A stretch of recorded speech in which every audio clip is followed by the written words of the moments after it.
Welcome back to the Postgame Show, everybody. ESPN Wide World of Sports Complex, home of the 2013 Pop Warner Super Bowl. Let's get to the action in the junior midgets. Glenville Titans versus the Liberty City Warriors, and Glenville would strike first. Brian West sneaks it in for the TD, Glenville by 6. Then some tough D from the red and white. Looking good very early as they stretch it out. Nothing happening for Liberty City until Karik Jones, number 4, gets in, makes it look easy, all tied up at 6. And from that point on, it was all Liberty City. Shatarius Atwell finds Zaire Turner for the touchdown. Liberty City up by a score. Then in the third, how about this defense? Liberty City's Tronell Troutman comes out of nowhere, follows his blocker down to the 15-yard line, puts his team in great scoring position for Raekwon Berry. Gets in for the touchdown. Liberty City fell behind early, but they would run off 24 unanswered points as they advance to the final. Beacon House versus the Temecula Golden Grizzlies, and this was a good one. Here's Beacon House. Keelan Robinson can't get a hold of the ball, and Joshua Lichta jumps on the ball. Shows off, says, "Yep, I got it, coach." Then Andrew Torres, nifty little pass to Jack Lamb for the TD. Temecula up 14-8. In the second, just when you thought Beacon House was out of it, Keelan Robinson takes over. 61 yards, untouched, nothing but green space. Heck, you don't even see the other players in the screen, all tied up at 14. Then it's Robinson again, shaking tacklers, looked like he was gonna go down. He said, "The only place I'm going is the end zone." Beacon House score. In the end, Beacon House would pull away as they win big, 33-14. Look at that stat. Golden Grizzlies, -61 rushing yards. Beacon House, 200 total yards of offense. Temecula, 2 turnovers. Tough day for him, but Beacon House with a great win as they advance to the final. And here's what Coach had to say about the win. He's a great kid, well-minded young man. He's a very coachable kid.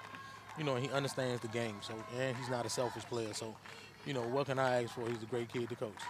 On Saturday, our championship in the junior midgets. It should be a good one, folks. Liberty City Warriors facing off against the tough Beacon House squad. Kickoff 1:15 p.m., our lunchtime game right here on ESPN3. Stick around. When we come back, highlights from the big boys, the midgets, Division I.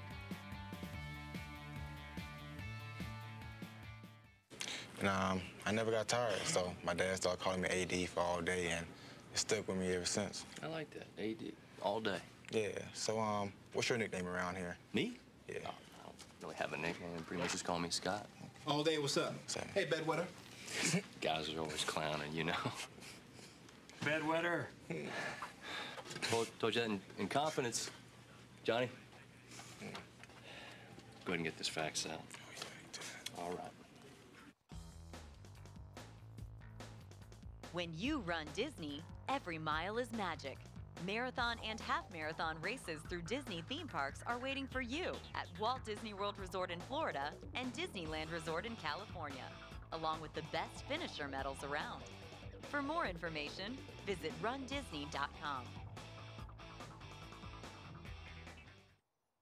And welcome back, everybody. Here is a look at the bracket in the midget division. Blackhawks winning big over Brookline. We'll see that highlight here in just a second. And then Overtown over East Bay sets up a great championship. Blackhawks versus Overtown. Here's a look at the highlight. Patriots versus the Blackhawks, and the Blackhawks were dominant. Josiah Carter fights his way through, gets across that goal line, 18 yards for the touchdown. Blackhawks up 12-0. Then Kenneth Bennett with the pick. He's going the opposite direction for the pick 6. Number 36 untouched. Blackhawks 20-0. Still in the second quarter. Devin Darren, he's finding Kareem Dennis. Great slant pattern there. Blackhawks up 26-0 at this point. They would go on to tack one more on late, and they win big 34-0. See the rushing yards there for Brookline. Tough day for them. 52 rushing yards, just a dominant performance from the Blackhawks. Even as well as they played, Coach still saw some things to work on for Saturday's championship. We had a pretty good day today. We got to go back and do our film and tweak some things. We should have a much stiffer opponent on Saturday in either East Bay or Overtown. So we have to be a little bit more stout on the O-line. We got to fire off the ball a little bit better, use our hands and let our feet get us to the blocks. We didn't have the best day on the offensive line today. Linebackers need to work on flowing a little bit more. Just little things. It's not one big thing. And like I said, once we get a chance to look at the film of us, look at the film of our opponent, and put our game plan together, we should be okay on Saturday. This is going to be an absolute fantastic championship, folks. Be sure and tune in this Saturday, ESPN 3, 3:30, Blackhawks AC versus the Overtown Tornadoes.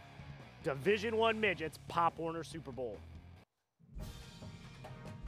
We have seen unbelievable plays all week. We had the top play on SportsCenter, and we want you to pick the top plays of the week. You see the great grab there. Vote for your favorites. Hit us up on Twitter at #ESPN3.com, #SCTop10, and #Pop Warner Super Bowl.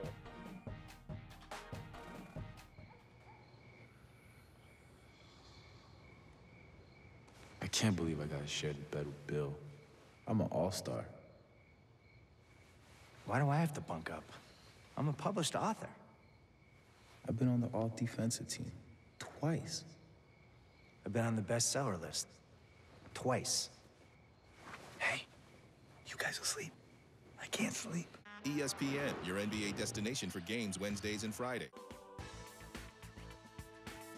Disney soccer tournaments sponsored by AS Roma provide athletes of all ages the opportunity to compete against athletes from across the U.S. and around the world.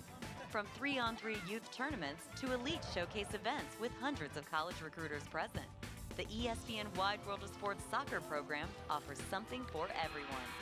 To find out how you can play here, visit DisneySoccer.com. And welcome back, everyone, to the Postgame Show 2013 Pop Warner Super Bowl. All the championship games are set, and we're going to take a look at the Division II championships. Pleased to welcome my broadcast partner, the Director of Media Relations for Pop Warner, Mr. Josh Proust. Josh, unbelievable championship games, both Division I and Division II. But Division II, we're going to kick it off with the junior Pee-wees, and it's a great matchup. It really is. It's Saints versus Saints here, Bedford Heights and Norfolk. An early morning game starting at 8:30, but it shouldn't be a problem. Two East Coast teams. Should be a juggernaut early here. Well, two great offenses. The Saints led by the Nash brothers. And you can see one of them right here. Again, they get right up the middle, speed to the outside, and that can be deadly here. You'll see it again right up the middle, push to the outside, few cuts. The Nash brothers have the skills of midgets, and they're only playing junior Pee-wee football. Well, just great football for the Nash brothers. You see right there, that's Logan Nash going in for the touchdown. But on the other side of the ball, Brian Pope, the quarterback, he's quite a player. Yeah, he really is, and you'll notice the wing tee. It's difficult to pick up. You're going to see it. Who has the ball, and all of a sudden, bam, he's by you for 5 yards. Can be difficult to pick up early on if you haven't seen it. Well, jumping up a bracket to the Pee-wee division, the Tough Creeks Outlaws have not allowed a point the entire tournament. Tough draw for the Hawaiian Gardens team. It is, but I do think they can beat Creeks if they play physical. Here you'll see it's Josiah Toffee, and he is great on offense. He has good speed, and defensively, you're going to see him here again. But at the end of the day, it's going to have to be team play by Hawaiian Gardens and be physical with Creeks for a chance to win in this matchup. Here you'll see Creeks, again, dynamic offense. They have the whole package. It's run, it's pass, it's special teams.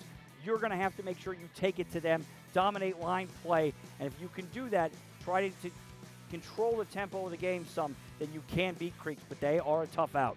Well, the Creeks, as we said before, their defense just been absolutely fantastic the entire week, have not allowed a point. Hawaiian Gardens, though, can score and score quick.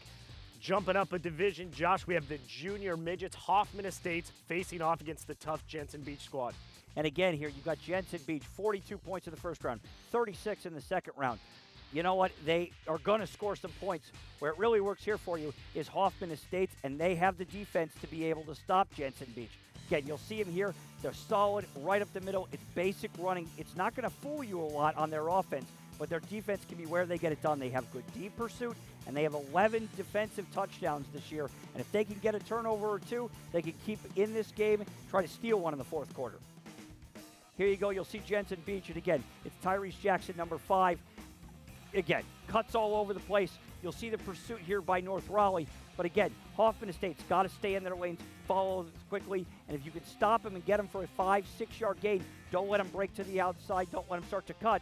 You'll have a good chance to slow the tempo of this game down. Again, turnover for Hoffman Estates. They got a chance to win this against a very, very difficult Jensen Beach team. Well, trying to slow the tempo down will be quite the task. Same thing in the midget division, the big boys, Palm Bay, fantastic semifinal, 34-0. They're going to face off against a West Linn team that had a squeaker in the semis, Josh. Yeah, I think the one good thing about, you'll see it here, is that Palm Bay is going to go at you, and you know exactly what you're going to get. It's a ton of points. They are great. Number 24, Tyrese Lyons. He's got, again, speed and the ability to cut. But I'll tell you, with West Linn, they have played 2 very, very, very slow tempo games. They have a solid D. Again, you'll see it here. They pursue well. If they can slow this game down a little bit and try to just, play at their own pace. They did it against Southside. They did it against Greensboro. 2 games, again, where I'm not sure they were the favorites, but managed to come out on the winning side. Just unbelievable action. It all kicks off this Friday, 8:30 a.m. Josh, now all 4 of these championship games, obviously there's different weight groups, there's different ages. If you're the coach for any one of these teams playing in the championship, what are you telling your team tonight in preparation for the championship? I think it's important to say, you know what, let's go have some fun tonight. You know what, we can go out to a park, we can go have dinner.